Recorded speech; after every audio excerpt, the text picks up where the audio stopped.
आज हम लोग क्या पढ़ेंगे? आज हम लोग पढ़ेंगे लिंग। पर आखिर ये लिंग होता क्या है? ये होता है जेंडर। ओह, चलो अब हम लोग नूपुर क्लासेस से ये बात पढ़ते हैं कि आखिर ये लिंग है क्या। चलो।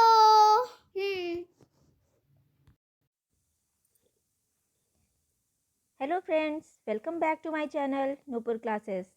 दोस्तों, आज हम पढ़ेंगे लिंग के बारे में। आप सभी जानते हैं लिंग को इंग्लिश में जेंडर कहते हैं। तो दोस्तों, यहाँ हम जानेंगे सबसे पहले लिंग कहते किसे हैं।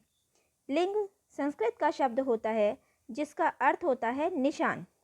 यहाँ पर आप देख रहे हैं, लिंग संस्कृत का शब्द होता है जिसका अर्थ क्या होता है, निशान। जिस शब्द से मतलब जिस संज्ञा शब्द से व्यक्ति की जाति का पता चलता है उसे लिंग कहते हैं। इससे यह पता चलता है कि वह पुरुष जाति का है या स्त्री जाति का है। अब हम उदाहरण से जानेंगे। उदाहरण में आप देखेंगे कि पुरुष जाति में बैल, बकरा, मोहन, लड़का, हाथी, शेर, घोड़ा, ये पुरुष जाति के उदाहरण हैं।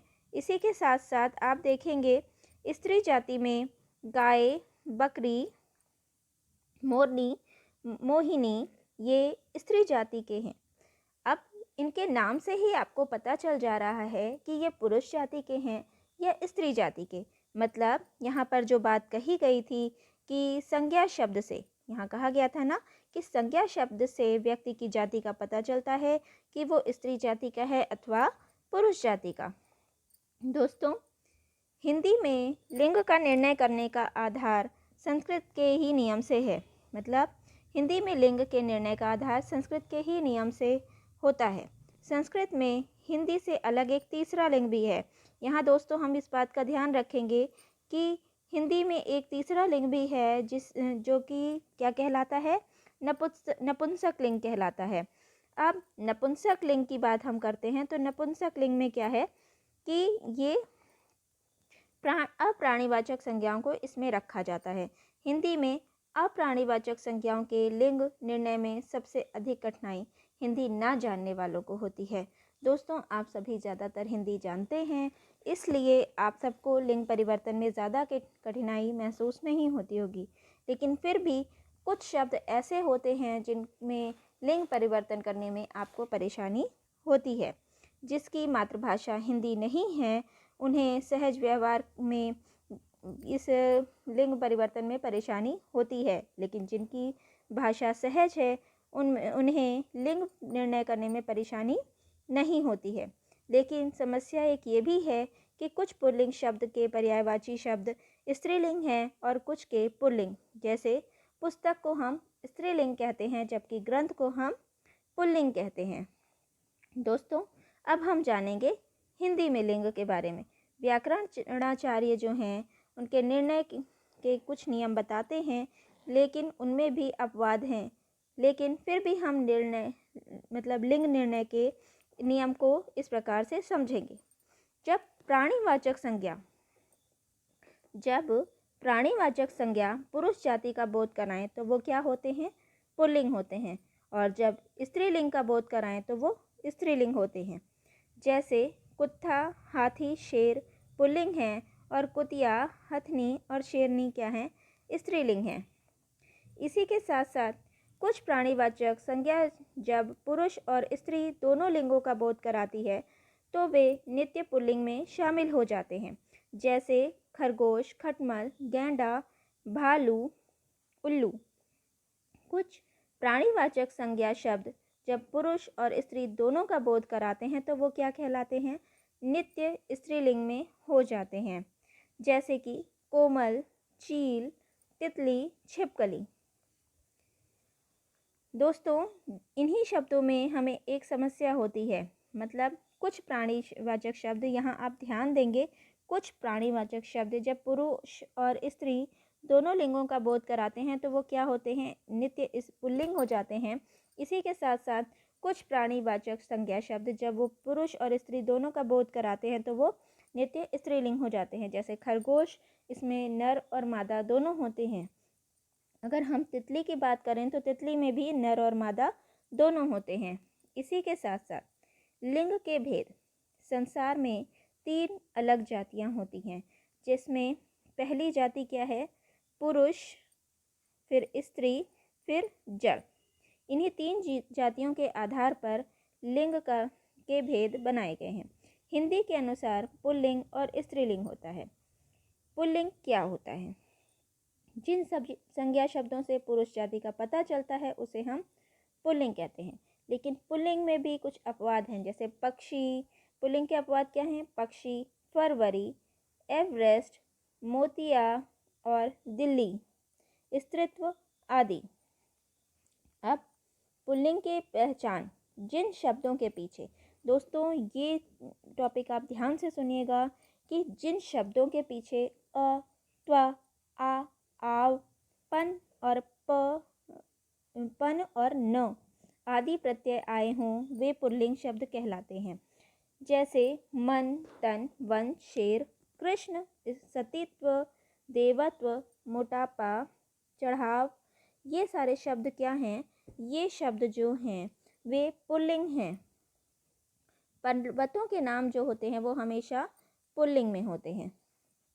इसी के साथ साथ आप देखेंगे कि जैसे हिमालय, हिमाचल, ये पुल्लिंग हैं। इसी के साथ साथ दिनों के नाम भी पुल्लिंग में होते हैं। सोमवार, मंगलवार, बुधवार, ये सब क्या हैं? पुल्लिंग में ही जाने जाते हैं। देशों के नाम पुल्लिंग में होते हैं, धातुओं के नाम पुल्लिंग में होते हैं, नक्षत्रों के नाम पुल्लिंग में होते हैं और महीनों, द्रवों के नाम पुल्लिंग में होते हैं। द्रव का अर्थ यहाँ पर पानी, तेल, पेट्रोल से है। जो लिक्विड फॉर्म में होते हैं उन्हें द्रव कहते हैं। तो द्रवों के नाम भी जो होते हैं वो पुल्लिंग में होते हैं। इसी के साथ साथ पेड़ों के नाम भी पुल्लिंग में होते हैं, जैसे केला, पपीता, शीशम।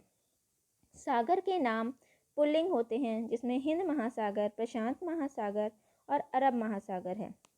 समय के नाम पुल्लिंग में होते हैं, जैसे घंटा, पल, क्षण, मिनट, सेकंड। इसी के साथ साथ अनाजों के नाम, वर्णमाला के अक्षरों के नाम पुल्लिंग में होते हैं। प्राणीवाचक शब्द हमेशा पुरुष जाति का ही बोध कराते हैं, जैसे बालक, गीदड़, कौवा, कवि, साधु, खटमल, भेड़िया। ये प्राणीवाचक शब्द जो हैं वो हमेशा पुरुष जाति का ही बोध कराते हैं।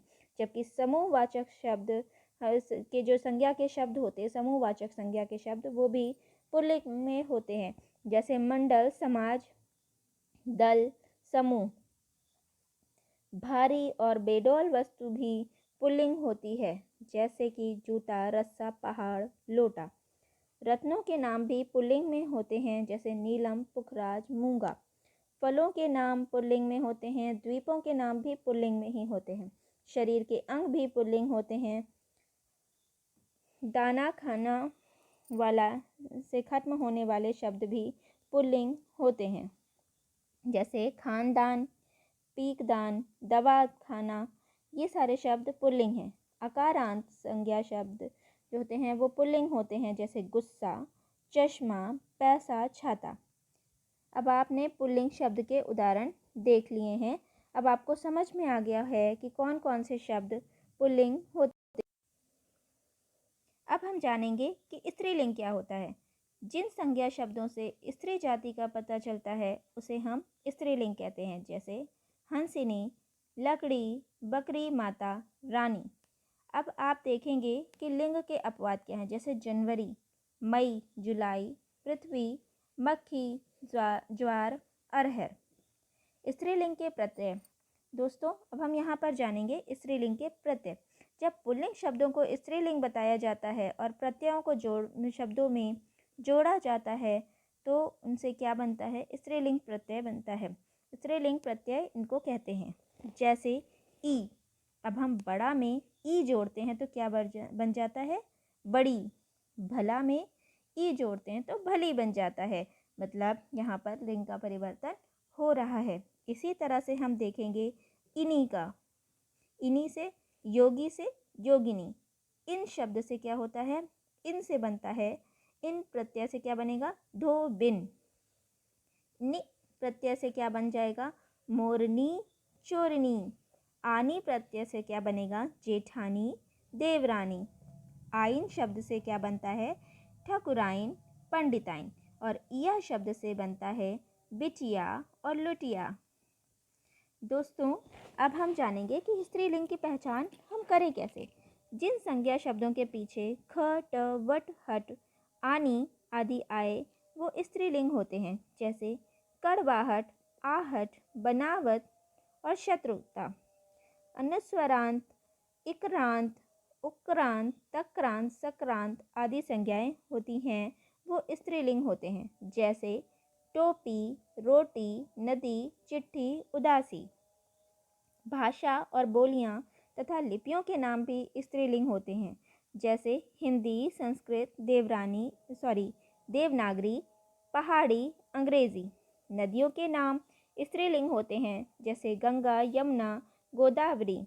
तिथियों और तारीखों के नाम भी स्त्रीलिंग में होते हैं, जैसे पहली, दूसरी, प्रतिपदा, पूर्णिमा। नक्षत्रों के नाम स्त्रीलिंग होते हैं। हमेशा स्त्रीलिंग रहने वाली संज्ञा होती है, जैसे कि मक्खी, कोयल, मछली, तितली। इसी के साथ साथ हम देखेंगे समूहवाचक संज्ञा के शब्द, जिसमें भीड़, कमेटी, सेना, सभा, ये हमेशा स्त्रीलिंग में होते हैं। प्राणीवाचक संज्ञा स्त्रीलिंग, जैसे धाय, संतान। पुस्तकों के नाम स्त्रीलिंग होते हैं, कुरान, रामायण, गीता। आहारों के नाम स्त्रीलिंग होते हैं। शरीर के विभिन्न अंग ऐसे हैं जिनका नाम भी स्त्रीलिंग में होता है। आपने शरीर के अंगों का नाम पुल्लिंग में भी सुना था, लेकिन कुछ शरीर के अंग जो हैं वो स्त्रीलिंग होते हैं, जैसे आँख, नाक, जीभ, पलक, उंगली। फिर इसी के साथ साथ आभूषण और वस्त्रों के नाम भी स्त्रीलिंग में होते हैं, जैसे साड़ी, सलवार, चुन्नी, टोपी, चूड़ी, बिंदी, कंघी। मसालों के नाम भी स्त्रीलिंग में होते हैं, जैसे दाल, मसाले। जो मसाले होते हैं उनका नाम भी स्त्रीलिंग में होता है, जैसे कि दालचीनी, लौंग और हल्दी। अब आप देखेंगे कि कुंभ, मीन, तुला, सिंह, कर्क मतलब राशि के नाम भी स्त्रीलिंग में होते हैं। तो दोस्तों, अब आपको अच्छे से समझ में आ गया होगा कि लिंग क्या है और लिंग के कितने भेद हैं।